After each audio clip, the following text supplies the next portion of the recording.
make sure that you make assessments and results on some of the deals that you made at the beginning of the year. And I do understand you make plans, but sometimes they tend to be on the other side. But all that power is still into the hands of the Almighty.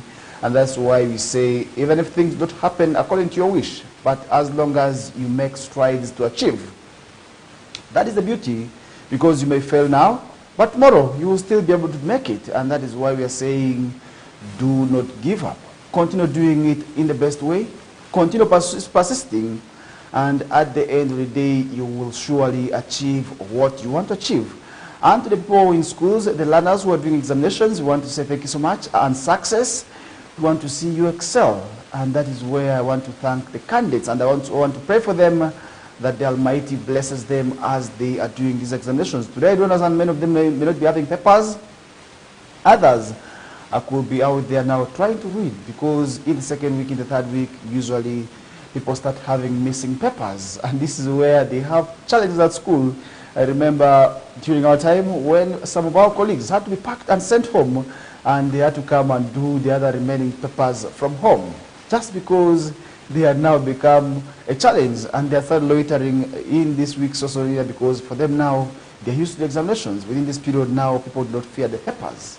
They're used, many of them now know what exactly to write, and the fear has drastically reduced. It means that now many of them may not be having the pressure, many of them may not as well be having the panic. It means they are now used to sitting the neighbor examinations, and that is where we want to wish them the very best, both learners who are sitting these examinations for the very last time and the last who are sitting slot for the last time. We also want to wish you the very best in this examination. We hope you also really write your best, and at the end of the day, you must be able to slowly achieve something when this examination will be released early next year, January. And that is where we really want to pause with that discussion in there. But we want to also really, in a similar way, welcome on board from wherever you are watching us from. You could be watching us with your family in the comfort of your sitting room in there. We want to say thank you so much. Welcome aboard. It could be in the districts of Western Sub-Region, Acholi, Lango, and entire northern Uganda. Not forgetting parts of Western Uganda, Central, and across borders. Wherever you choose to watch us, we say thank you so much. Not forgetting those in Eastern, because each and every time when you come, for example, may choose to say, I want to know what is happening at home. That is in Western Sub-Region. It could be outside the Uganda borders. Somebody could be watching us across borders in DRC, in the neighboring district of Machaku and surrounding areas. Somebody else could be watching us across borders in Yei, that is in South Sudan. We want to say welcome and welcome aboard. We are going to be doing these discussions with you up to 9 o'clock, and that is where I will be letting you know on some of the stories happening within Western Sub-Region. I will be letting you know what is happening in the entire northern Uganda. I will be going across borders, that is also to see what is happening in there. And summarize the entire discussions, I will be letting you know what is happening in the world of sports. And this is where entirely we had a number of games. I do understand the big league was also in place, and the Uganda Cranes Select also was able to play the Western Select side, that is in Yumbe Bomber Grounds. I want to say that was an interesting game, which the Cranes also did win in there. But I will be letting you know maybe what exactly happened and how the game did end in there. But I want to show you that the game did go on successful, and it ended very well in there. And that is where I will be letting you know what exactly happened and what maybe some of the challenges that we did see happening in there, because at least over this weekend I was in Yumbe. I was able to also really see the Uganda Cranes game played in there. That was a Bomber Ground, quite an interesting game. I will be letting you know that in the last hours of the show. But before that, I want to allow me to inform you that EC, that is the Electoral Commission, is set to recruit over 13,000 people to work in the sub-counties, parishes, and these are to work as supervisors during the elections in there. Because if you look at the 2016 elections, now the months must be remaining less than 14 months. We must be counting down less than 14 months to the next general election. This is where we are seeing now the incumbents trying to also really make sure that they convince their voters. They must also do what it takes to make sure that their voters understand what exactly is awaiting them. Then the ones who also eyeing the positions, they are already also making strategies to make sure that the voters feel them, and that is what exactly politics is all about. And we are counting down the month, but as the Electoral Commission, the body that is mandated to oversee the affairs of elections in this country, I want to inform you that they are getting ready. They are getting set also with recruitments. And now the Electoral Commission has also announced what we call a county-wide recruitment drive. That is to hire election also officers. That's at the sub-county and the parish level also in there as part of the preparations. That is for the 2026 general elections. And that is where we are going to be seeing a total of 2,300 sub-county electoral officers being also already elected in there, and as well as a total of 10,717 parish electoral officers are also as well expected to be recruited also across the entire country in there. And these are going to be overseeing the affairs of the elections and check how they will be going on with the elections in there. But the question is, how ready are we for these elections as a country, and how determined are we to also really see that we enter the next elections? Because someone may not be in position to understand that the months are running down. But the roadmap is not yet clearly out.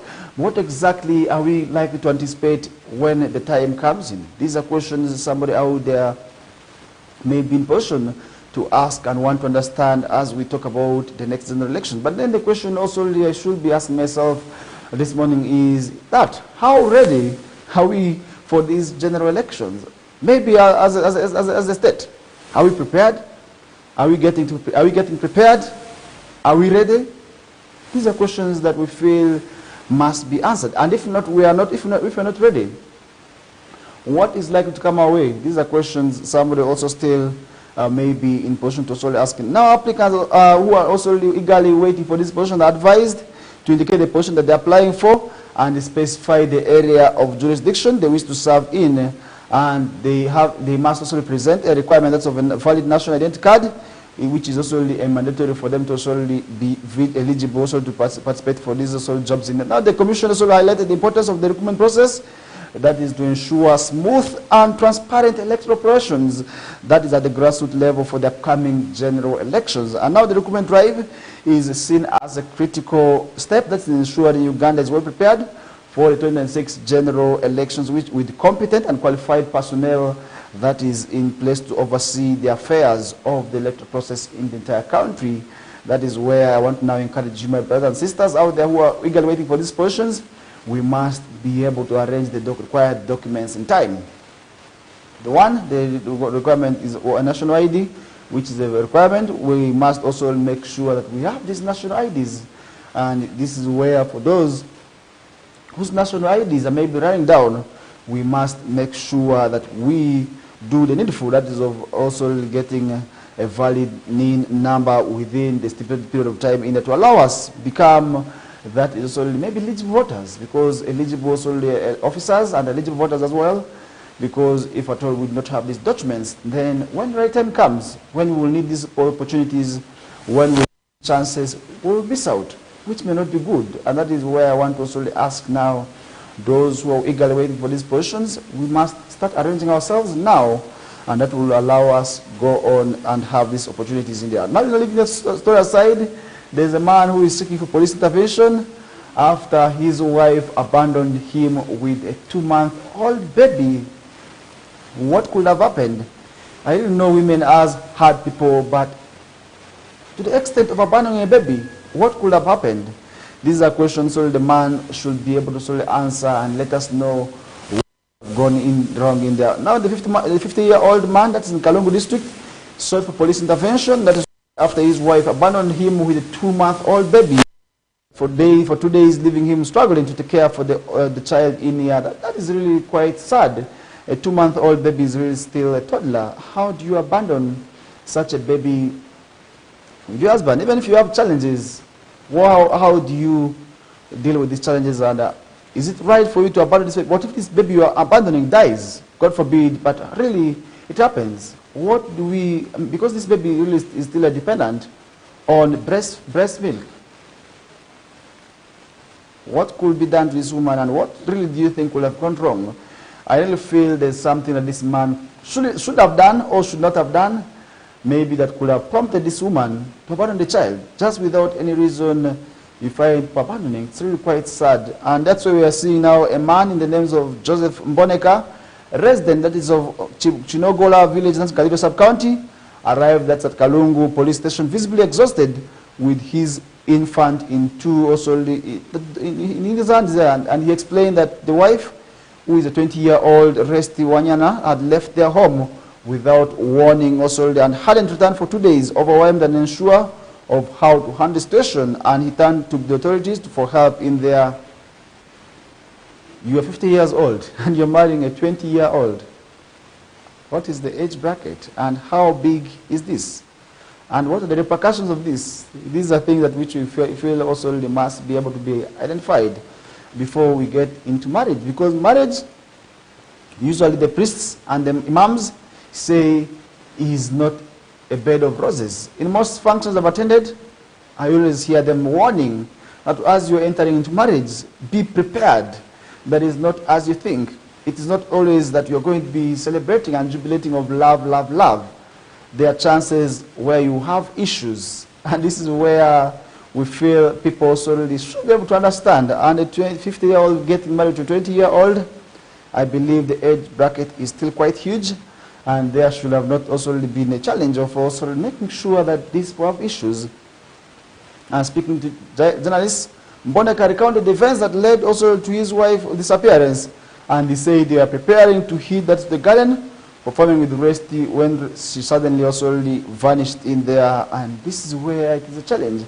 How do you subject a breastfeeding mother of a 2-month-old baby to garden work? It's quite sad.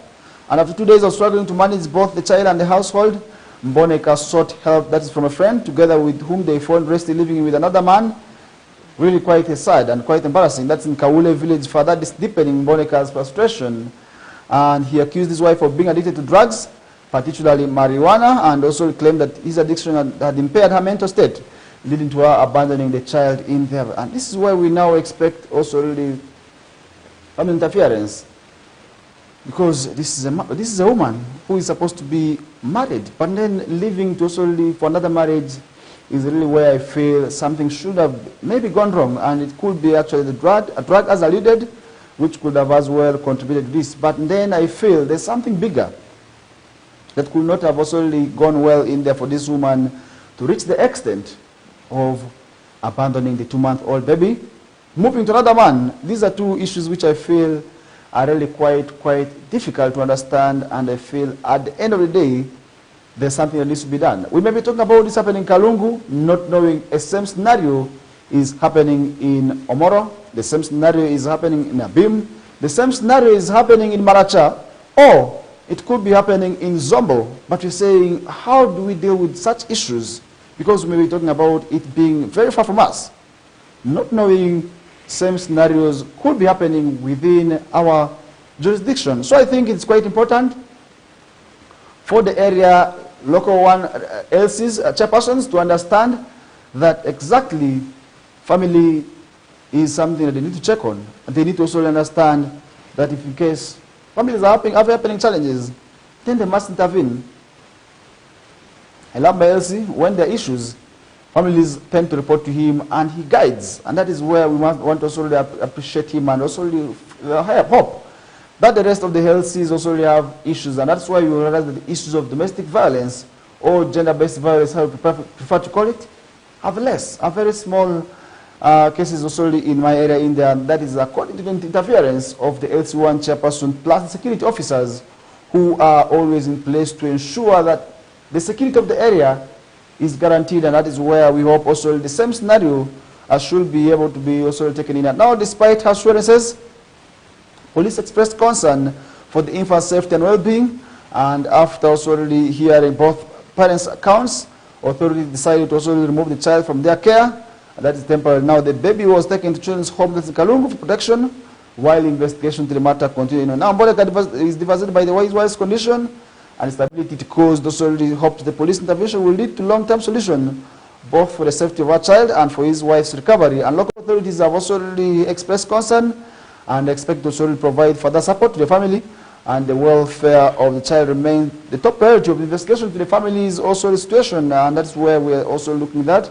And that is where we did see at the police station Resti also they're admitting to using drugs but insisted that she had also no intention of abandoning her child also, but she explained that her wife, while her husband provides for her needs, she struggles with marijuana habit, which she attributes to spiritual forces. And then that is really quite difficult and quite sad in there. And we hope at the end of the day something should be done.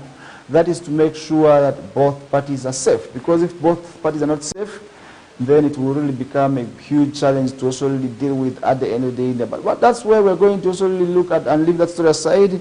But we hope this family gets the kind of help that they need in there. And that is where we're going to be looking at another story, but this is quite sad, where a toddler has been killed in a road accident. And this is also where we did see the tragic accident also happening along Moroto Road that claimed the life of a toddler. And the crash involved, that's a Toyota Hilux single cabin with registration number UBH 551U that occurred a few kilometers, that is from Achere Training Center, that is near Achiror Junction, and the 2-year-old child was a passenger in the vehicle in there. Now, according to police sources, the vehicle lost control and veered off the road, also leading to a fatal accident. And the passenger and the injured passengers were rushed to Takora Health Center for added medication. Medical staff also at the health center also confirmed that the victims were admitted with multiple injuries and are currently receiving treatment in there. Now local residents, also who were among the first to reach the scene, described the situation as terrifying. And the police have urged motorists to also exercise what we call caution on the roads. And that is where we also want to advise the other road users, more so the motorists. Let's be mindful of ourselves as we are on these roads. Because what we are driving are machines. What we are driving also really must not be able to command us, but it must rather be us to command them. And that means tendencies of overspeeding must be dealt with. I don't want to say our roads also, we cause the accidents ourselves. We are always overspeeding. I don't know what kind of rush we're into, because sometimes we want to reach the places we want to reach at the very first time. And what is the result? It is that we engage in accidents, and that is where we lose our dear ones. And now imagine a toddler who lost the life in this fatal accident in there after the driver of the vehicle lost control and veered off the road. And that is where we know what exactly happens. Sometimes the children are standing, and that means without seat belts, because most of the times we don't have seat belts for the children. We tend to give the seat belts to the adults alone. And given the nature of our places here, where people always overload, it's really a great concern. And I feel at the end of the day, this is something we must be able to deal with. And I hope at the end of the day, we at least pick a lesson from what happened in there. But at the end of the day, I hope we are also already getting set to also deal with those issues. And that is where we are going to be leaving that discussion aside and looking at some of the stories happening elsewhere. And that is where now we need to also look at the Chitezi incident, which is still a developing story. And remember the tragedy that left so many people dead. Today has also left the storm settled. We are seeing a lot of top former executive leaders battling also the court also changes in there, where they are being subjected to also really remand in there. Now we are being seeing them to be remanded to Luzira government prison. And now the chief magistrate, that's the court in Kasangati, has served 3 former top officials, that of the Kampala Capital City Authority, with the holiday ticket. That is the National Lakeside Detention Facility, that's Luzira. That is quite interesting. And at about 6:30 p.m., Chief Magistrate Beatrice Kainza told Ms. Dorothy Saka, the former executive director of also the Kampala Capital City Authority, her deputy David Luimbazi, that's the director for public health, and that's Daniel Okello, that it was too late for them to only hear the court bail, and that's where we did see them subjected to remand in there after the magistrate said it was too late for her to listen to their court demands, their bail demands, sorry. And what was the result? It was remand to Luzira government prison. Now the defense team was left fuming in frustration by the decision also that seized the 3 officials booked, that is to cool it off, that's a Luzira prison until November 4th, accusing the state of also playing delaying tactics. And that now the irony of the frustration was also stuck, where 2 months ago the 3 officials could have also been accused of very same delays when they alleged also they received a report warning of imminent danger, that's at the Chitezi landfill, but failed to implement the directive that is also really, which also really caused for them challenges, and this should also really be able to serve as a warning to all the relevant authorities that you are in that office, but you must also really be able to listen to the warnings. Because imagine what happened in Stacey, and these are deaths which many people feel could have been avoided because people had earlier on sounded warnings, but then the warnings were never taken serious. What happened? We saw that also really happening at the end of the day, where we saw many people losing their lives. But how can we be able to deal with such issues? Now, that is where we're seeing the buses being delivered as at Kasangati Court by midday, but they will also not also be in position to be arraigned before also court by 4 p.m., and that resulted to remand. And Saka Limbas and Okelo faced a total of 57 charges, 35 counts of manslaughter, and 22 of what we call causing grievous harm for their alleged fatal failure to act. That is also to avert what we call the tragedy that happened at Stacey that left very many people dead in there. Now at least 32 people are confirmed killed and scores injured, with tons of garbage in Stacey landfill crashed into also the homes in August, that was in this month, and that resulted into many people dead in there. But how do we maybe learn from this exercise, and what lessons do all the people in offices also maybe learn from? We are saying you must always take those warnings that your subordinates may be able to give to you serious and act, because if you don't act, then that is where we're going to be finding it a challenge, and that would at the end of the day make it very much a big task for you in there. And that is where we're going to be discussing aside and still to look at some of the stories happening in there. You will realize that also a lot is happening in the country where many people also could not be in position to understand what exactly is happening. But really I want to assure you that so many things could happen, and that is where we're going to be letting you know what exactly continues to make rounds in this country, and that is where the morning update on KOKOLIRIKO show always comes your way to make you be informed, because if you're not informed, then the decisions you're going to be taking are definitely the ones also that are going to be also really questioned, because if at all the decisions are not questioned, then that is where we are going to be seeing challenges in there. Now that's where we're going to be leaving that story on the side and still looking at stories happening elsewhere, and this is on the monitor. And the headline states that security alert as Banyala Mango loyalists clash of a building is another story we are seeing. And this is also where we are now seeing clash between the Banyala, which is also the tribe that is also trying to break away from the Buganda, saying also that for them they are alone. Now tension also is building up. That's the Kayunga district, following last Friday's clash between the Banyala ethnic group and the Mango loyalists, after the former seized a building belonging also to the latter in there. Now there is heavy deployment at the facility currently, that is to quell any likely chaos. And now a section of Banyala cabinet headed by the Kingdom Prime Minister, that is Reverend Wilson Galimaka, last Friday morning also went on to seize one of the Kabaka's buildings, that's in Tenjero village, and planned to also transact their kingdom official work from the building in there. And that is one thing which also did not go on well with also what we call the Buganda loyalists. And upon breaking the padlock, the Banyala accessed the facility and erected tents with their chairs in the compound in preparation that's for an event that was to mark the official opening of the Banyala Kingdom offices. How did this go on well? Maybe with the Buganda loyalists, and this did not also go on well with them in there. Now in an interview over the weekend with Mr. Derek Kadu, the Banyala Kingdom also spokesperson told also journalists that they seized the property in fulfillment of the 2013 Memorandum of Understanding, which was signed between the Mango establishment and the central government.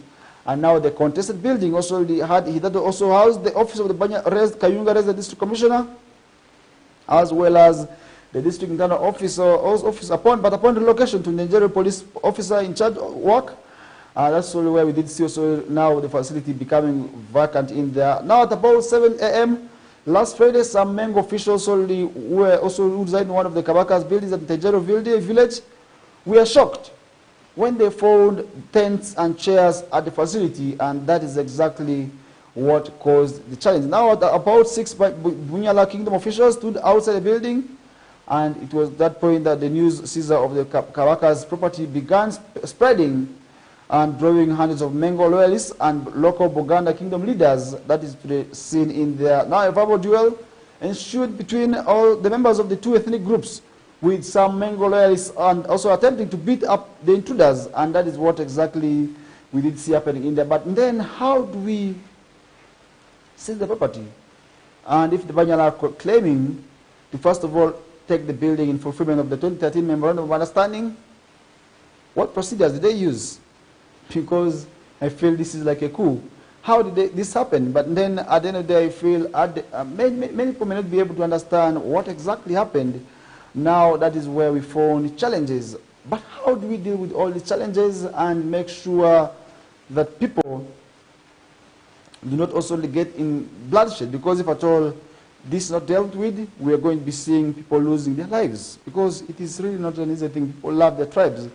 People love their ethnic backgrounds, and that is where we're going to be seeing others joining without necessarily understanding the background of all this, and that would lead into also the problems in here. Now somebody may be asking, what is the background of all this? Now the Banyala ethnic group, mostly located in Kayunga district, claim to be an independent tribe with their cultural leader, the Sabanyala, in there, apart from the Buganda, where they want to break away. Well, now in 2009, the Banyala protested a planned visit by the Kabaka of Buganda. That was Ronald Mwenda Mutebi in Kayunga, leading to the infamous 2000 Buganda riots, where lives and property were worth millions were lost, and that is where we did see that happening. Because if you look at Kayunga, it is actually one of those areas believed to be under Buganda Kingdom. And if you remember the 2000 Buganda incident, then you will know that it is actually one of those areas that we are under the kingdom. But if at all want to break away, what procedure should they use, and what exactly should they, how exactly should they do this? Because if you're talking about this, then definitely somebody may be in position and may not be in position actually to understand what exactly is happening there. But how can we deal with all these issues is what matters. And I feel at the end of the day, we need to do something and to make sure that people get to know what exactly maybe could be a challenge. And that is where at the end of the day, people must be in position to first of all deal with these issues. Because if the leaders are not dealing with these issues very well at the top level, it may be the grass to suffer. And what do I mean by the grass? It may be the locals who may want to sort of defend their origins, which they believe in by all means. And that is really going to be a challenge. And the repercussion may be bloodshed. And that is where we are saying, of course, we're not praying for that. And police intervention is actually very much critical in the state India. And that's where we're going to be leaving that discussion aside and look at some of the stories in this our second hour. This is still a KOKOLIRIKO live show. In case you are just joining us right now, welcome on board. From wherever you're watching us from, it could be within the country, it could be as well as outside the country, and this is an overseas where you could be watching us in the Middle East, in Europe. All in all, we say thank you so much, and that is where we're going to be taking a short commercial break that will be ushering us into our second hour. My name is Warish Majid. It's the Monday edition, and today happens to be the 21st day into the month of October. We are counting down 9 months to the end of the month, and that is where we are going to be seeing our learners, most of those in P7 and Senior 6 starting their examinations, and that leaves also those who are in the other classes also preparing to also sit for their final examinations. That is also for the end of the year, which is also a promotional term for them in there. And that means as parents, schools must be mounting pressure on you in terms of also really paying their fees. But how prepared maybe are you to pay the school fees? And have you cleared the balances? And that is where you should be asking yourself, but that does not mean also the schools should be able to totally send learners home because things may be hard. The schools must be able to understand that sometimes the money is not there. That means as parents, your relationship with the schools is actually very much important. We take a short commercial break. I know the pressure is real. We bounce back shortly.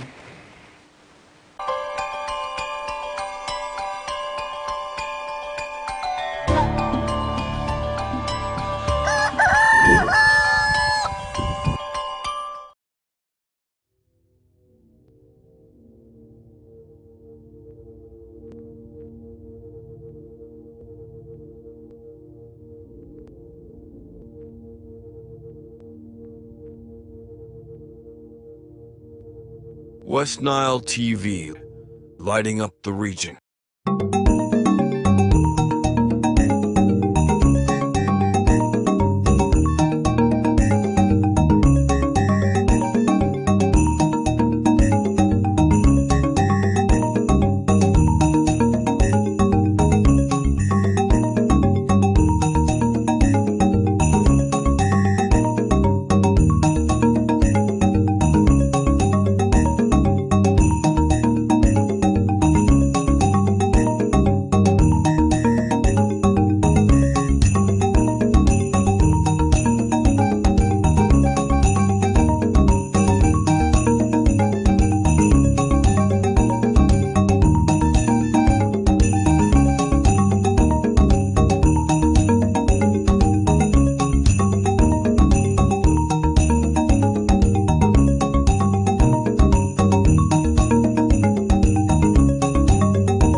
Mbappe! Jude Bellingham, Vinicius Jr., Lamine Yamal, Antoine Griezmann.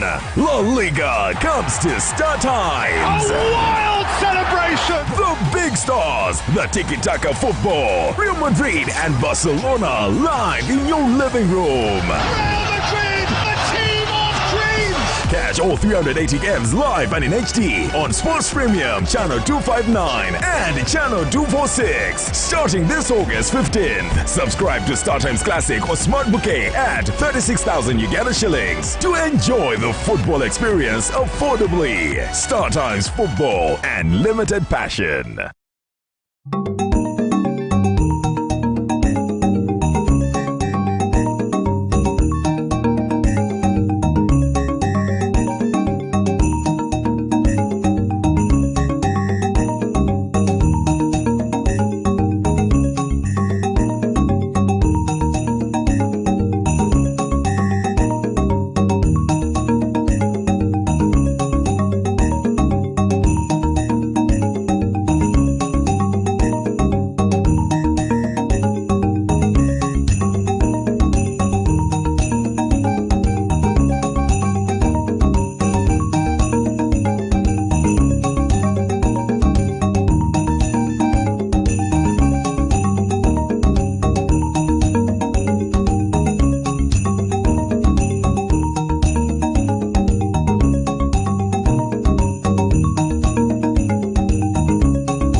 West Nile TV, lighting up the region.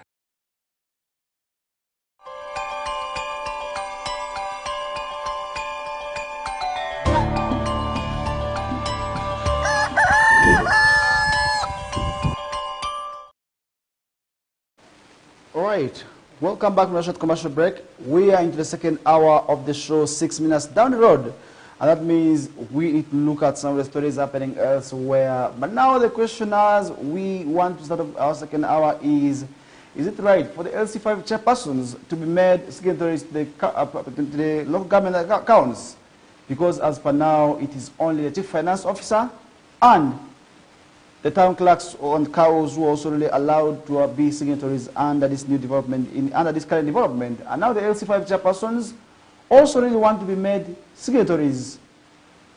And this is according to them to make sure that they also exhibit what we call transparency in there. Now a section of district leaders in Bugis sub-region have said the District Local Government Act should be amended to make the district chairpersons signatories to the district local government accounts to enhance accountability and in combating corruption.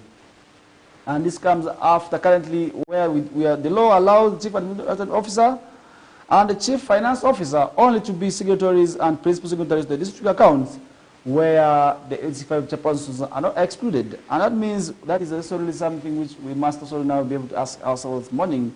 And now the chairperson of Namisindwa district, Mr. Jackson Waikeka, said on several accounts, on several occasions, funds sent from the central government have been misused in their respective districts by technical staff, but they only come to learn about it when the financial year has ended. It means if at all there's any connivance between the chief finance officer and the CF, and maybe the town clerk or the cow, then there's going to be a challenge. And that is why they want the law be amended. Now, Mr. Wakweka made the remarks during a regional district integrity promotions workshop organized by the Directorate for Ethics and Integrity to enhance service delivery in districts of Manafwa, Bududa, Mbale City, and Namisindwa, Sironko, and Bulambuli at the all weekend in there. And that is one thing we did see. Where in attendance were also what we call resident district commissioners, district chairpersons, chief administrative officers, district police commanders, and district service commissioners, among other guests who also really were part of also this meeting in there. Now, one of the cows told also Monte that on sidelines of the meeting, that they demand also by the chairpersons can be detrimental to smooth running also really of local governments. And one of the cows also did accept that in there, and that is one thing which I feel may be carrying a message, and the demand could actually be one of the right demands in our. Now, these leaders, on the other hand, acknowledged a rise, that's the corruption at both local governments and central governments, but also they attributed to also really a decline also in morals among other masses. And when we talk about morals, the clergy actually have a big role to play in terms of also really making people, making sure that this community is actually built morally upright. Why? Because many times people listen to the clergy more than any person. I don't think if there's anybody who does not fear God. Most times people fear God, who fear death.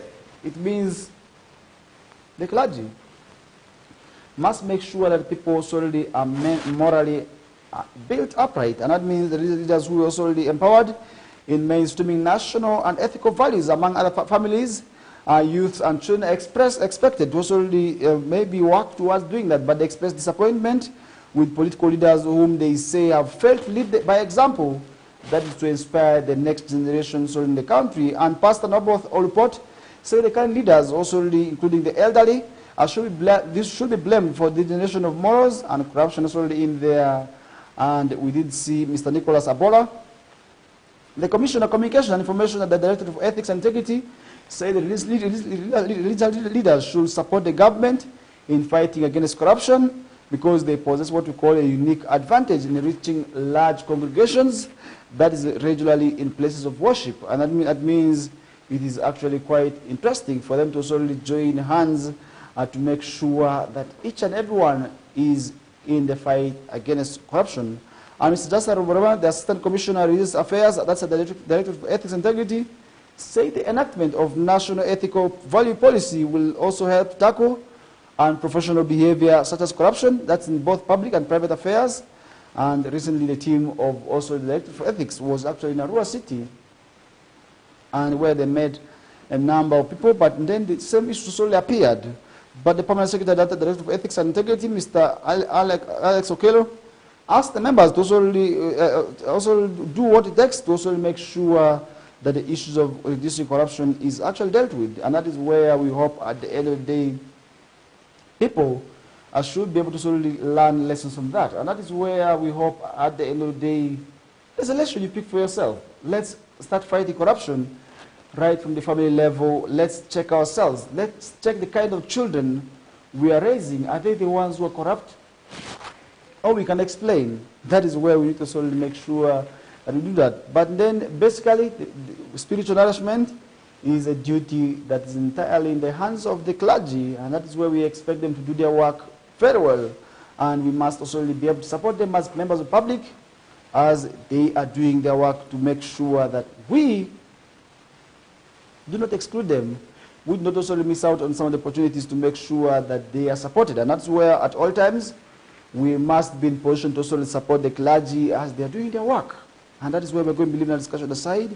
And now to look at some of the stories happening elsewhere. And this is also in Rwenzururu, where President Museveni has also now praised the Musinga's role that is in rebranding the Rwenzururu kingdom. And that is where we did see also really the place also really having chaos. And over the years, that place also had issues. And now President Museveni also commended King Omusinga Charles Wesley Mumbere, who was also arrested for some period of time of that Rwenzururu kingdom for his efforts.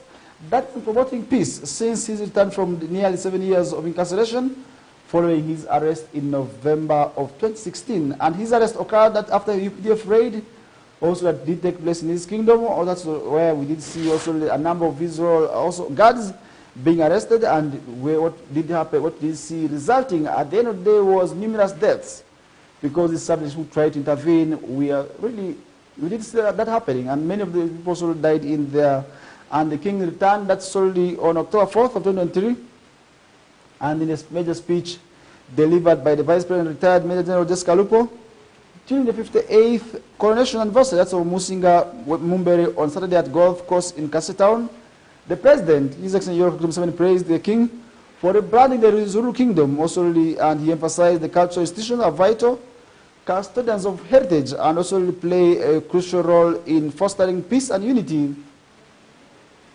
And that is what we did see happening in there, and we hope this continues to happen, and that's where we also expect now the relations also between the kingdom and also the other stakeholders be honest, and that would at the end of the day promote development. And he further urged the kingdom to prioritize wealth creation as he works on rebranding the kingdom, emphasizing the importance of a prosperous kingdom also where subjects can support kingdom activities. Museveni acknowledged that the king and also what we call the Rwenzururu cultural institution as guardians of the Bakonzo culture, heritage and language. And if you look at Kasese, the Bakonzo, actually the people living in there, and this is where we see people also really doing quite well. And that's where that area actually is one of the areas which I must say has a lot of tourism potential. I actually had the chance of traversing Kasese, and you realize the area has a number of beautiful sceneries. And now the president already praised the king for promoting unity and coexistence among the people of the Rwenzururu Kingdom, noting the efforts that is within the national resistance movement philosophy, which prioritizes shared interests and over identity. And that's one thing that is happening. And now he highlighted also what we call the responsibility of cultural institutions to preserve what we call traditional sites, such as what we call royal palaces and burial grounds, which are also really crucial for promoting tourism. And he cited the Bulemba in Kasese. The burial sites also that's of the first Rwenzururu king, that is in Isaiah Chibazanga, as an important cultural site.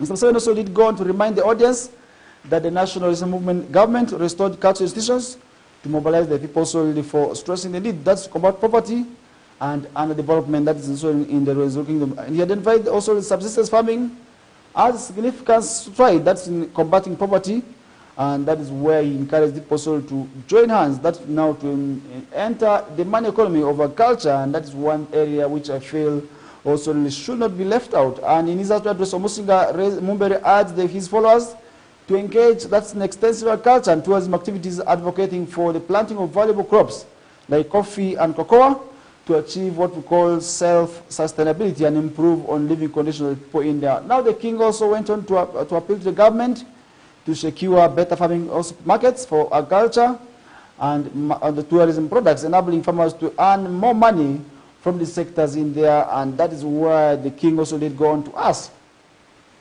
the government to actually prioritize some of those areas in there. And I hope, if at all, government indeed comes out to prioritize some of those areas, and then we may see development happening in the shortest period of time happening in there. Now, however, he reminded the president that solely of unfulfilled promises, particularly regarding the medical care.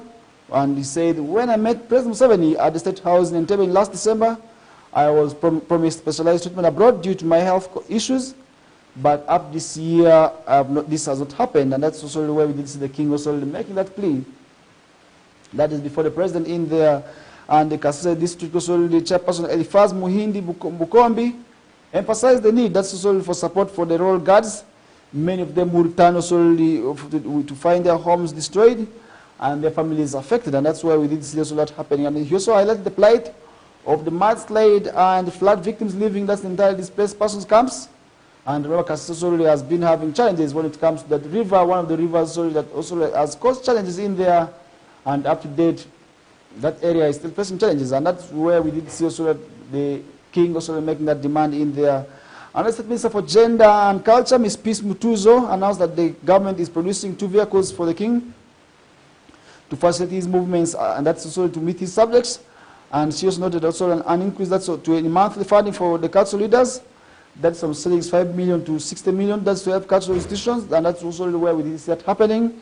And Ms. Kule Benson, Deputy Prime Minister for the cultural institution, reminded the President of the need to construct the Buikia Royal Palace, the Castle Town, which was raided by the army in November 2016, and that's also where the people are now calling for the reconstruction of the facility. And exactly that is one area which I feel also really should be able to be noted, and that's where we are seeing today many cultural institutions are calling for government intervention and government support, and that is through establishment of the kingdoms and so the sites in there. But how Brother is maybe coming to also deal with these issues, and that's where we're going to be leading the discussion aside and still look at some of the stories happening elsewhere in here. And this is where we also going to be looking at some of the stories, and I hope at the end of the day you also will be able to pick something in here. Now we're heading to Chotera.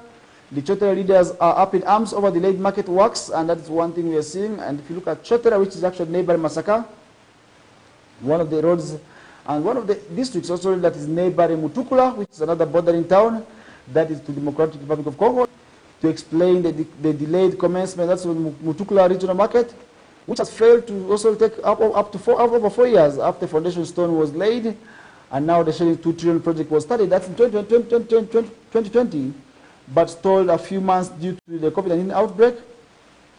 And Digitech Energy Company Limited, a South African firm, was also reported to finance the project, but pulled out over unknown reasons. And Sino Hydro Corporations Limited, a Chinese company, reported took over. The market was expected to consist of 100 shelters, a daycare center, 6 fuel stations, lodges, and an animal market, among other facilities. But update, the construction works have stalled. What happened? Mr. Patrick Chintu, the Chotara district chairperson, said the project already was expected to begin almost 4 years ago, but yeah, this may up to now nothing or no sign has taken effect. That's at the market already facility in there, but that means they are counting down months without also really seeing this facility taking place.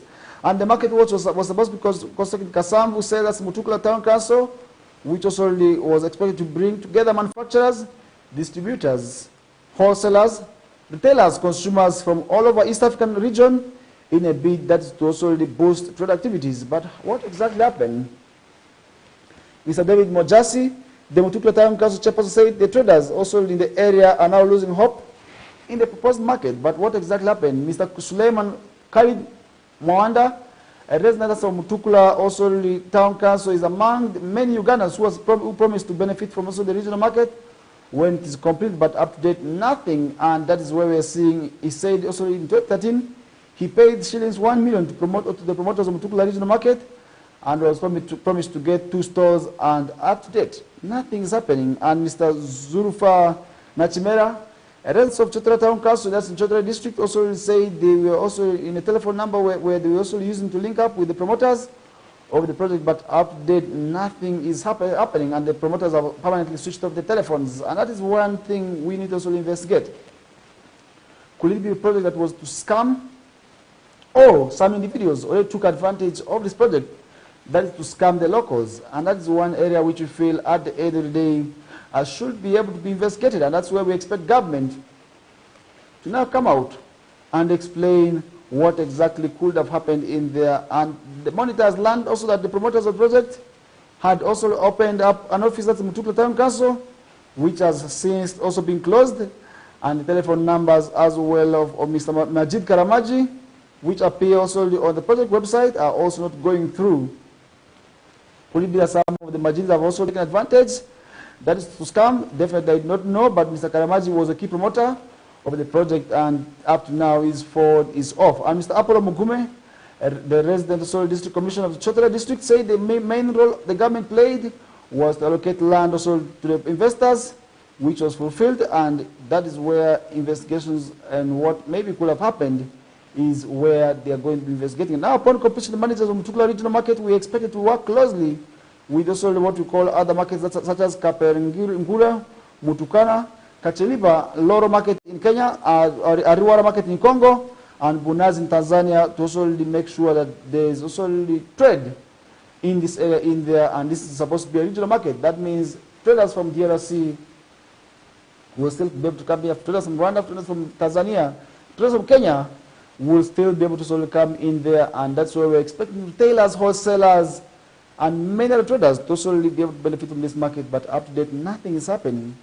This is a beautiful project. I want to say that this is indeed a beautiful project that, if well implemented, could actually be able to sort of transform the lives of many citizens, and many people would actually be employed under this market in here. But what exactly happened is what we need to find out. And it was also a plan to operate every Tuesday and Friday, and that is also where we expect livestock yard where animals such as sheep, goats, and also cattle will be kept temporarily for slaughter and sell on the local and international markets. And that means it was actually going to be working like how our village markets are taking place. Looking at also the different markets today, you realize many traders on Tuesdays are moving.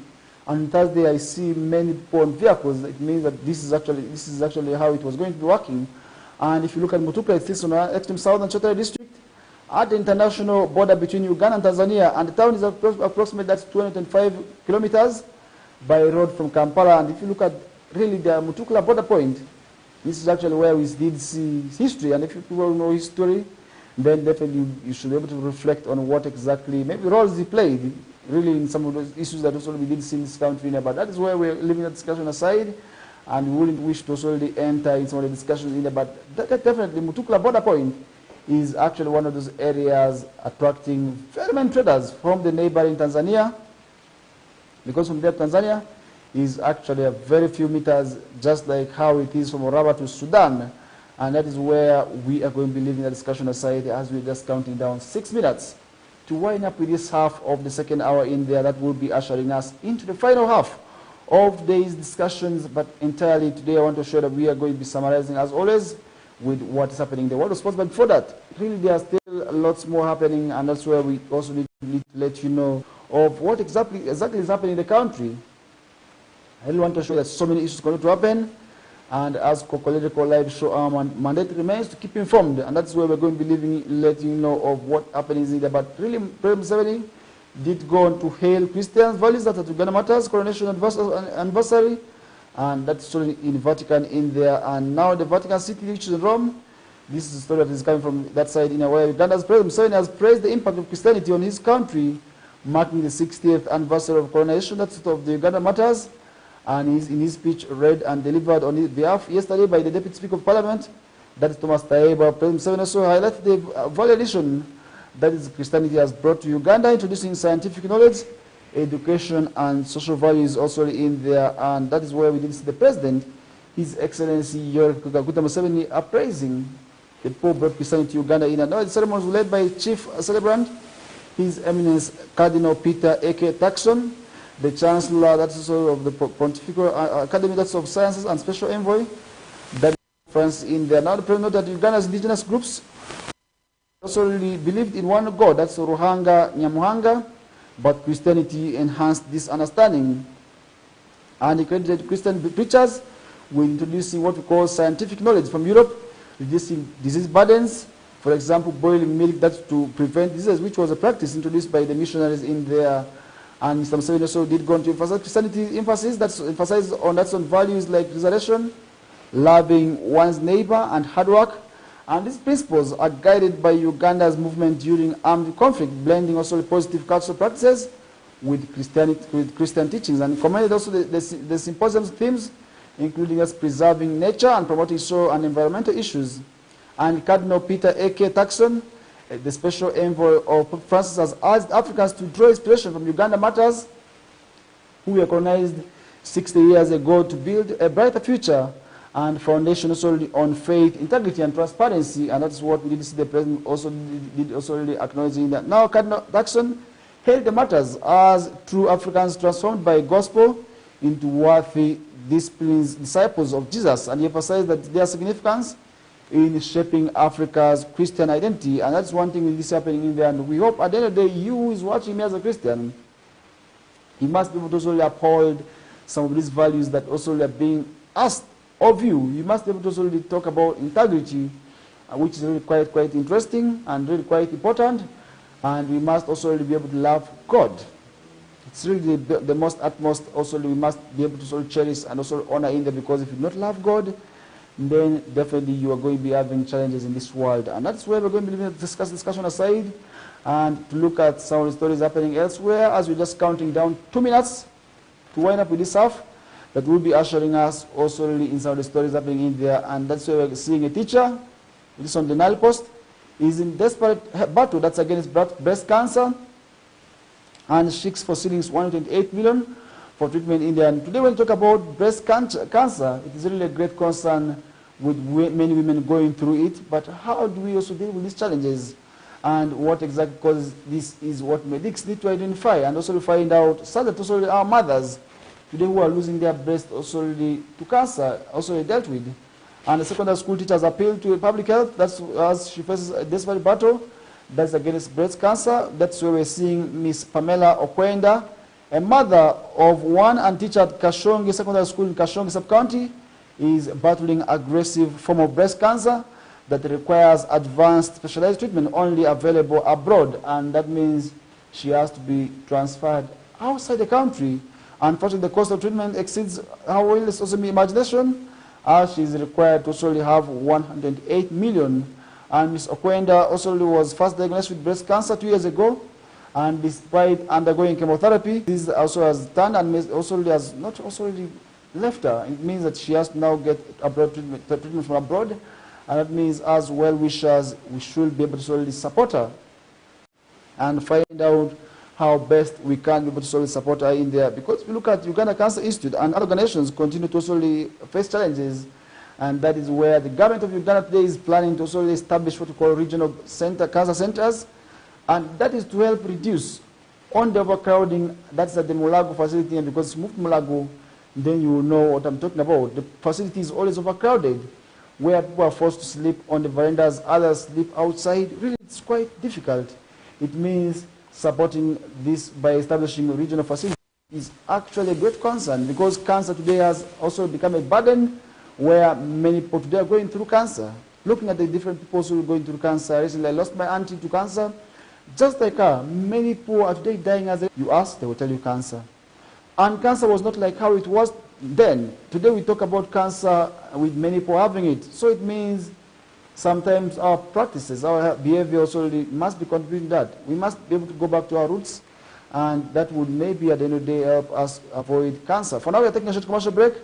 This is still the KOKOLIRIKO live show on Western TV with me, Farish Majid. And when we bounce back, we are going to be summarizing the entire discussions with what's happening elsewhere and in the world of sports. We bounce back shortly.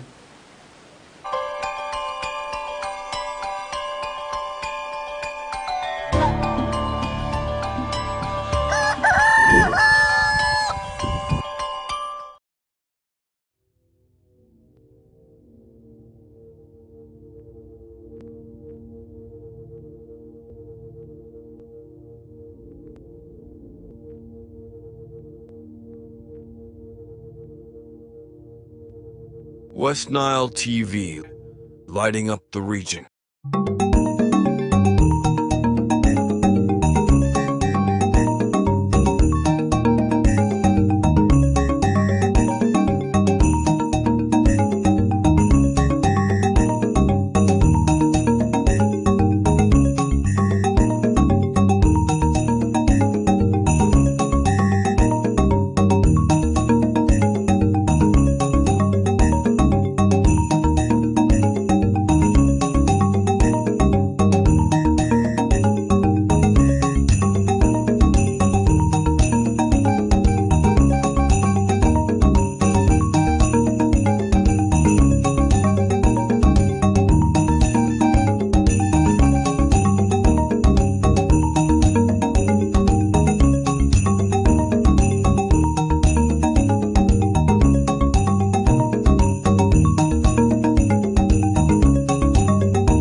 Jude Bellingham, Vinicius Jr., Lamine Yamal, Antoine Griezmann.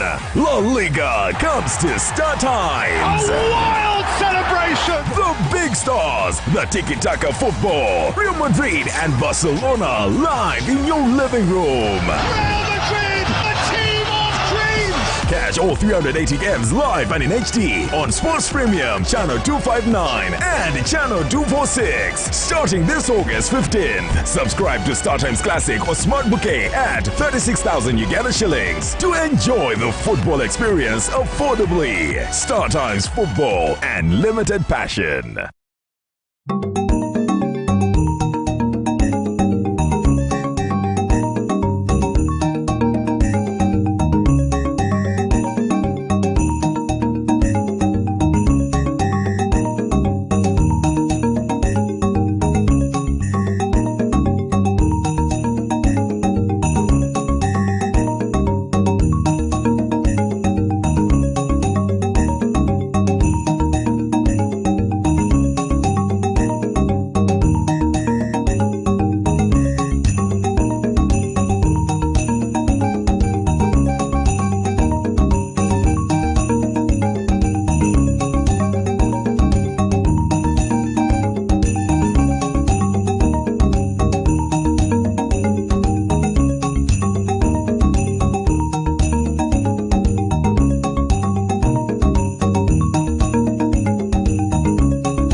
West Nile TV, lighting up the region.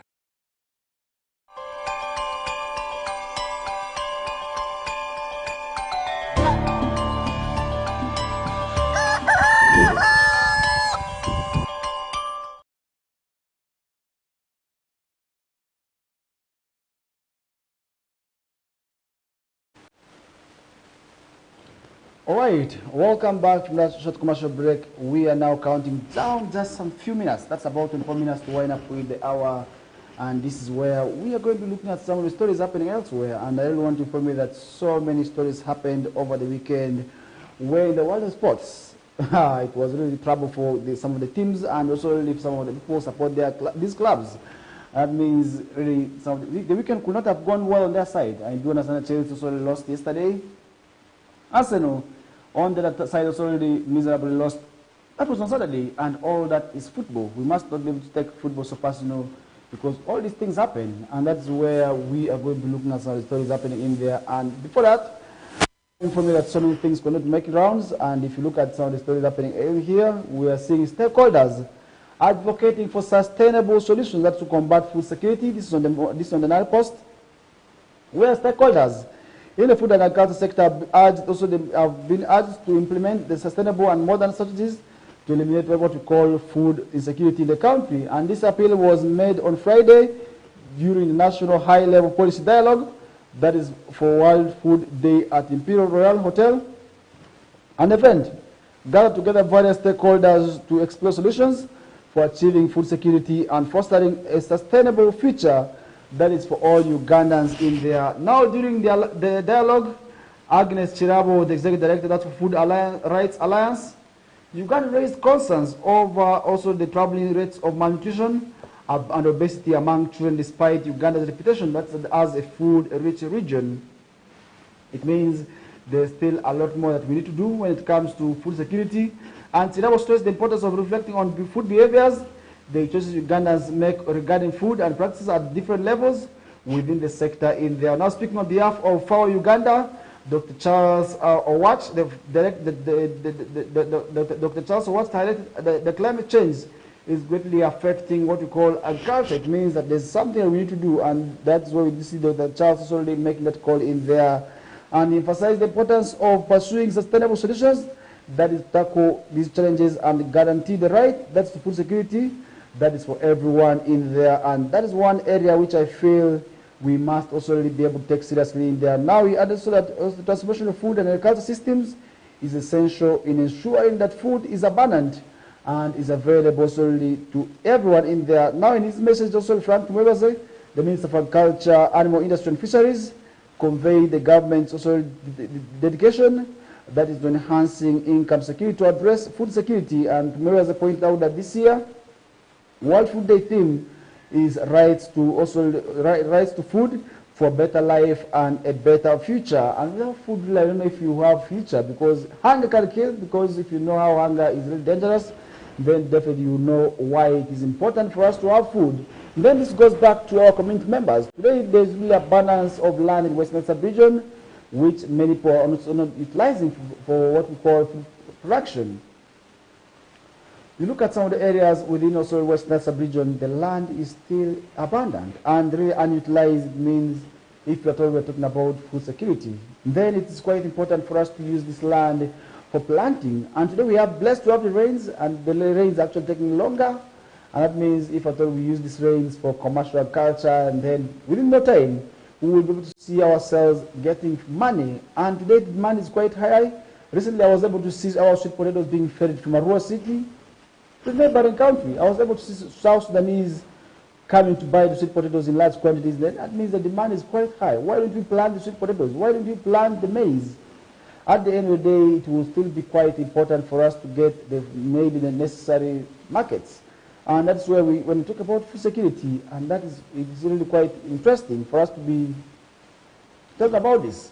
And now speaking during dialogue, Mr. Paul Mwamba, the Commissioner for Food, Crop Inspection and Certification at MAIF, stressed the importance of tackling malnutrition, particularly that's at risk populations. And that's where we do also see that, and current statistics indicate that nearly 1/3 of children under 5 in Uganda experience what we call stunting due to food security. And now data reveals that the prevalence of stunting also rates at the age already reaching the highest point at 37% among children aged between 18 to 35 months. Additionally, stunting is more common in rural areas where 30% compared to urban areas, which is at 24%, with some differences also noted across the region. In there, that means if at all our children are not to witness standard growth, then we must be able to take the issues of food security very, very much serious. And that is why at the end of the day, we wish to see our children be part of also those who grow very, very well in there. And that is where we're going to be leaving that story aside. And now to look at some of the stories happening elsewhere. Recently we did see the Mbarara University graduation, and we did see a student in the names of Damale Philip emerging as the best student, and Damal Philip Martin, a Bachelor of Petroleum Engineering and Environmental Management graduate, emerged as the best student at Mbarara University of Science and Technology. That is during the 31st graduation ceremony. And with a stellar cumulative grade point average, that is of CGPA of 4.72 out of 5.00, Martin topped the graduation class of 2004, which comprised that's of 1,615 students, including 16 who were awarded PhDs, and that means he topped all this. And his achievement is historic, and he is the first overall best student from the Faculty of Applied Sciences and Technology, also in the universities at 5 years of growth and impact. And that's where we see his academic journey at MAST was marked also by resilience, determination coming from Kampala. He faced challenges of adjusting to life in Mbarara, which became even more worse also during the COVID-19 pandemic, and students navigated disrupted academic schedules, and despite these obstacles, he excelled in his studies. What message are we sending back home to the learner? You can still be able to do anything, you can still be able to pass at the grade you want, so long as you persist and continue to do what is expected out of you. And that is why we're saying, even if you're going through difficult moments, you can still be able to make it. So long as you attend the classes and you sit for this examination, then definitely that is where we are going to be seeing you also really becoming maybe like Damal. And that means to you, the learner who is watching us right now, when we reach these levels, we can still be able to do it. And that means when we go to these schools, let's put the issues of partying aside, let's leave the issues of enjoyment aside. Books. Then at the end of the day, we are going to be excelling, and that opens also ways for us to also really attain some of these activities and also really to make sure that we benefit also really through these activities. And that's where we're going to be leaving the discussion aside. And to you, the learner who is listening and viewing to us right this morning, please take it upon yourself to be serious with your studies. And in that secondary school, maybe that primary level, you must be serious. And as parents, we must always encourage our learners, we must always be able to encourage our children to be those who also really must be able to concentrate on books, and those who love education, because if you don't love education, then that's going to be difficult. And at the end of the day, we are going to be seeing our children not excelling to the best of their abilities, and that would also really be very, very much bad in there. And that would also limit them from some of the opportunities that in the coming futures, first of all, to be recruited in different forces and in different departments of government, because they not also excel very well in it, because these are the children that are going to be competing with. Much as we not excel, we're going to be competing with children who excel very well. So I think it's quite interesting and quite important for us to also interest ourselves in studies. And that's why we're going to be leaving the discussion aside and now to look at some of the stories happening in there. Uganda artillery troops urged to guard country with pride is another story where we did see Deputy Chief of Defense Forces Lieutenant General Sam Okiding has urged soldiers to fully grasp Uganda's political landscape, that is, and the border geopolitical environment. And he said that a soldier who does not also understand the politics of the country and the world is a potential threat. And Okiding was speaking at the conclusion also of a week-long political and ideological orientation for artillery personnel undergoing level 3 man course at School of Artillery and Air Force Defense, that's in Kataki district, where Lieutenant General Okiding highlighted the importance of enhancing soldiers' political awareness and reminded troops of pivotal role they play in protecting Uganda's sovereignty. So I think soldiers indeed do a great job in terms of protecting Uganda's really sovereignty, and that is where we also really must also be in position to also support them and listen to their demands sometimes. But many times people look at soldiers as enemies. I don't know why. Because maybe sometimes also the way they act, because sometimes we see the soldiers beating the people, it's a challenge, and that's where people tend to fear them. And now the Deputy Chief of Defense Forces will also ask soldiers to stand firm against corruption, warning them that it undermines public trust and must be eradicated at all costs, because as soldiers, if you take bribes, then people are going to be losing the trust in you. And that's why people are going to be looking at you as maybe it's how they look at some of the forces. And that's where at present, the event where Colonel Dr. Kwatara, Commandant of SAD, Lieutenant Lieutenant Colonel Asaba, the Director also of Political Commissioner Land Forces, along with facilitators and officers of different levels, we are also a part of this event in there, and that is where we see them passing this message, which is really, really quite resourceful in there. And we hope the soldiers who attend this event and this training take this message very, very much seriously, and that's why we're going to be doing a discussion aside and still to look at some of the stories happening elsewhere. A Catholic priest has died in an accident. Quite sad. It's a story that we are receiving this morning, where the Catholic community in Ibana district is mourning the death of Reverend Father Wycliffe Biamugisha, who tragically also lost his life in a fatal road accident on Sunday. And the accident occurred along the Mbarara-Ibana Highway near Nyahora Trading Center, while Reverend Biamugisha was en route to celebrate Mass. And he actually lost his life in there. Now Reverend Biamugisha served as the parish priest of Nyakubunga Catholic Center Church, where he was known for his deep faith and dedication also to his congregation. And his passing was left deep void in the hands of those who knew him and admired his character. And Father Charles Motabuka, the head of communications from Mbarara Catholic Archdiocese, expressed profound sorrow over the loss of this man in there. Now, Ruizi Regional Police Spokesman Samson Kasasira confirmed the accident, also stated that investigations are underway to determine also what could have caused the crash. As police have already also begun, that's also from him, And further, Yamukisha's body was taken to Ruhoko Health Center for post-mortem examination as authorities continue to gather information about the accident and the sudden death of Yamukisha's left profound sense of also grief to the community. Also, he served with unwavering dedication in there, and his legacy and service will forever be remembered by those whose life he touched. And that's where we also say, as a clergy, as a member of the religious leader, maybe you must also make sure that your life and impact also has something it is living. That's also to the people also to understand.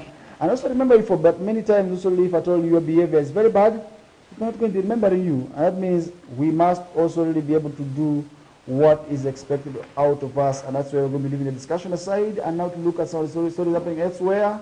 Remember, after here we're going to be having the errors and news bulletin.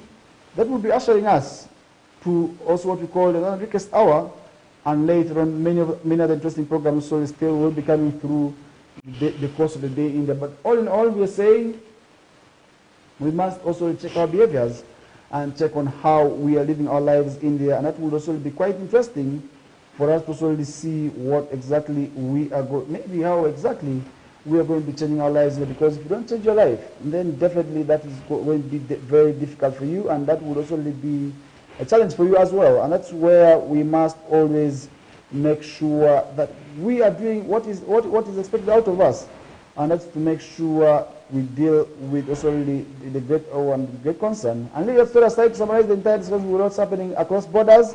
Uganda DRC agreed to revamp construction of Congo roads. Is a story we're seeing where the hope of paving way or roads that's from the Uganda border or to cities in the Democratic Republic of Congo has got a lease of life. After transport, also really ministers of both countries signed an MOU agreeing to develop the roads also in there. Now the Minister for Works and Transport, General Edward Katumba Omala, and his Congolese counterpart, Alexis Gisaro, met in Kinshasa, DRC, on Wednesday, where they signed an agreement that would also allow them to also draw measures to construct the road and also deal with the delays in constructing the road in there. Now it's just who preferred anonymity, said because it's not allowed to the media, say the DRC agreed to fulfill his financial and political obligations towards the development of this road. And today you look at also the trade. Many Ugandans in DRC in trade. Until we have so many Congolese also who are doing trade in Uganda, you move, and many of them actually move by road. That means developing this road and tarmacking it is actually very good, and that will also allow more easy mobility of goods and services, because if at all we do not also see these roads motorable, then movement of goods and services is going to be hampered. And that's where we also want to see government expediting the process, the two governments expediting the process of developing these roads, and that would also allow easy movement of the people also in these roads. In now in 2021, Uganda DRC signed an infrastructure agreement that would enable the development of 220 kilometers of roads connecting the two countries in there. Now this includes Mpondwe Kisindi Beni Road, which is an estimated of 80 kilometer stretch, Beni Butembo Road, that's in DRC, which is another 54 kilometer road, and Bunangana to Rutshuru to Goma, that is another 89 kilometer stretch. However, these have also delayed in tarmacking after the M23 rebels also captured part of the Bunangana Rutshuru area, and the construction road also by DOT services was halted. And this construction sorry of the Mpondwe Kasindi Beni Road, which is only 80 kilometers, has also been facing challenges ranging from taxation, financial, and also and lack of political will from the DRC government. And the statement solely by the DRC Ministry of Works and Transport, they also indicate that they also amended the agreement will resolve some of these challenges solely in dealing with also these issues. Because if you look at this road, not developing it is indeed a great challenge, and that is going to be leaving many people also out of trade. And also from both countries have agreed to increase political willingness. That's also in construction of the roads, especially the one from Mpondwe to Kasindi via Beni in there. And these are roads which I feel are most critical, and also will be able to allow easy mobility of goods and services. And Uganda has also made its contribution.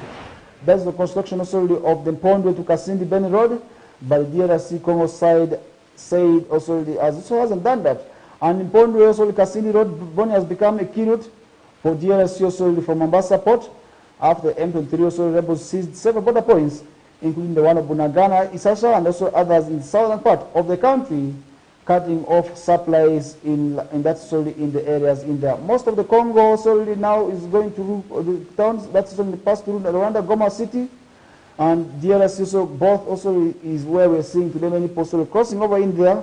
Meanwhile, in Rwanda and DRC are currently at loggerheads over also what we call the security challenges in there, where Rwanda also is being accused also of having challenges in there, where at one time we also see them accusing Congo, and that's where we're saying these issues all are contributing negatively. That's also the infrastructure developments in there, and that is where we are going to be also leaving the discussion with. And to summarize the entire discussions with what is happening in the world of soccer. And happening in the world of soccer, yesterday we did see Uganda Cranes beating West Nile Select side, that's at Yumbe Boma grounds, by 2-1, and that's where we did see also that game going on and attracting so many people to also come and see what exactly is happening in there. And that is one area which I feel we cannot also leave out in about the games did go on well, and I was able to also see the Uganda Cranes bringing players whom are taking long without seeing also being brought together to also see how they can be also to also be also being part of the games in there, and that's where with this is happening. And we hope at the end of the day, all this is also going to be happening in the goodwill. And over the weekend, we also had FIFA Big League games, where Andopeka Football Club, I do understand, was able to win their games. And that means we shall be seeing these games turning back on the 24th of October, where we shall be seeing Blacks Power take on Kataka. This is only in the 4 Big League, where Ntunga Stars also will be taking on Andopeka Football Club. That will be on the 26th, as Arua Hill will be taking on Kataka. That will be on the 27th. Boma will be taking on Karunzi. That is solely on the 27th of October this month, and all the games will be following in the days also to come in there. And that's where we also need to look at what's happening in the world of Europe, where we did see also the shock, where some of these big teams were beaten by maybe some of the small clubs. So we must also be able to call them in there. On Saturday, we were able to see games going on, where we were able to see Tottenham Hotspur being beaten by West Ham United. That was on Saturday, where the game ended by 4-1. Fulham was able to also lose to Aston Villa by 3-1. Manchester United did go on to beat Brentford by 2-1. Brighton did beat Newcastle by 1-0. Southampton did go on to beat did lose Leicester City by 3-2. Ipswich Town lost to Everton by 2-0. As Bournemouth, who at home were able to beat Arsenal by 2-0 in there, and Arsenal fans are actually saying that this came as a result of the red card. That is where we also need to see how this did go on. Meanwhile, on Sunday, we were able to see Man City beating Wolves by 2-1. Liverpool did go on to beat Chelsea by 2-1 yesterday, and these are games that we did see happening over the weekend. That's the English Premier League, and I really want to show you that tonight we shall be having one game on the card that will be between Nottingham Forest and Crystal Palace. And more of what's happening in the world of sports will be coming through on the whistle time with Owen Zaga and Linda Suzy, who will be in position to also let you know what's happening in the world of sports. But all in all, I want to assure you that a lot more is happening in the world of sports. The games have actually returned. That is both from the local up to the international scene, but that is upon you to choose what kind of game to watch. With that, we come to the end of the discussions. I really want to thank you so much. You watched the right from time it began until this hour of the morning. And up next is the Areas and News Bulletin. That is where we shall be seeing also the Northern Request Hour returning, and thereafter we shall be having many other interesting programs, where today we shall be having Street Talk, and later on the whistle time will be coming through, not forgetting the Lembangea, and many other interesting programs. With that, we come to the end of the discussions. I want to say thank you so much. I'm out until tomorrow. Have a good day and a good week as well.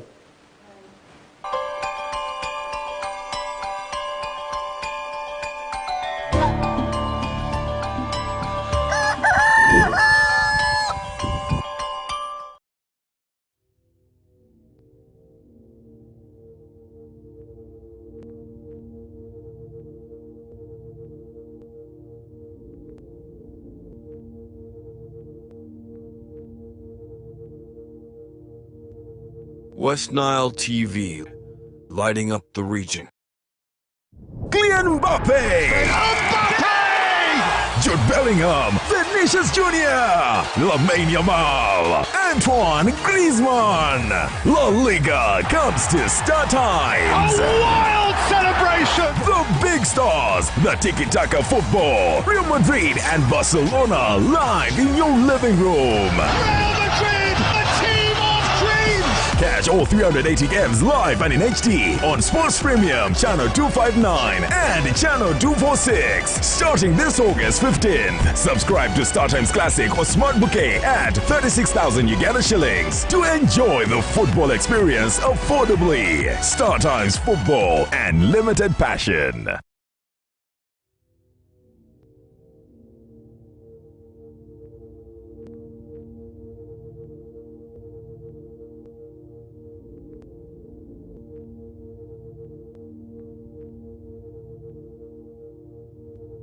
West Nile TV, lighting up the region.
Hey!